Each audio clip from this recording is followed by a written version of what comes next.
অভিষেকের উপর যা চলছে পরপর কেসের পর কেসে, যে কোনো লোক হলে গুড়িয়ে যেত এতদিনে। প্রচণ্ড মনের জোর আছে, তার জন্য প্রত্যেকটা কেসকে ফেস করছে। ওই যে আমি ফেস এভরিথিং। বহু লোকের সিকিউরিটি করে, বহু নেতার সিকিউরিটি করে, বাঁদিকে হাত বাড়িয়ে থাকে, বহু নেতার করে। তাদের বিরুদ্ধে কেস হচ্ছে না, কেস হচ্ছে একমাত্র অভিষেকের নামে কেস হচ্ছে। ট্রাফিক আইনে অভিষেক বন্দ্যোপাধ্যায়ের বিরুদ্ধে দায়ের হওয়া অভিযোগের প্রেক্ষিতে নোটিশ দিল কালীঘাট থানা। 1 জুলাই কালীঘাট থানায় অভিষেক বন্দ্যোপাধ্যায়ের বিরুদ্ধে নতুন অভিযোগ দায়ের করেন রাজীব সরকার নামে বাগুইআটির এক বাসিন্দা। অভিযোগকারী দাবি করেন নিরাপত্তারক্ষীদের দিয়ে আইন বিরুদ্ধ কাজ করানো হচ্ছে। অভিযোগের কেন্দ্রে অভিষেক বন্দ্যোপাধ্যায়ের নিরাপত্তার এই ছবি। গাড়ির ভিতরে বসে অভিষেক, বাইরে ফুটবোর্ডে দাঁড়িয়ে তার নিরাপত্তারক্ষীরা। ওইভাবে পাদানিতে লোক দাঁড়িয়ে ওনাকে সিকিউরিটি দেওয়ার নাম করে লোক ঝুলতে গেছে।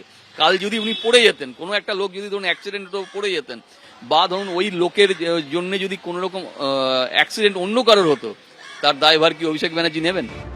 ওই গাড়িটি কার, চালককে, কেন ওরকম ভাবে রাস্তায় যাতায়াত? সূত্রে খবর, এইসব প্রশ্নের উত্তর চাওয়া হয়েছে অভিষেক বন্দ্যোপাধ্যায়ের কাছে। অভিষেক বন্দ্যোপাধ্যায়ের বিরুদ্ধে গত 1 তারিখ কালীঘাট থানায় অভিযোগ করেছিলেন বাগুইআটির বাসিন্দা রাজীব সরকার।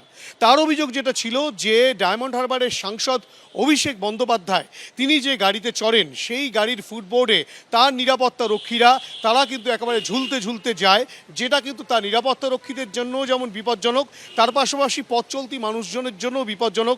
যে কোনো সময় বড়সড় দুর্ঘটনা ঘটতে পারে, তেমনটাই কিন্তু অভিযোগ করেছিলেন রাজীব সরকার। অভিষেক ব্যানার্জিকে একটা নোটিশ সার্ভ করা হয়েছে 2 তারিখে, এবং 3 দিনের সময়সীমা দেওয়া হয়েছে।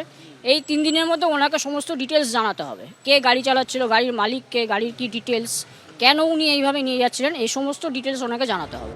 2 তারিখ কালীঘাট থানা থেকে পাঠানো নোটিশে 3 দিনের মধ্যে জবাব চাওয়া হয়েছে।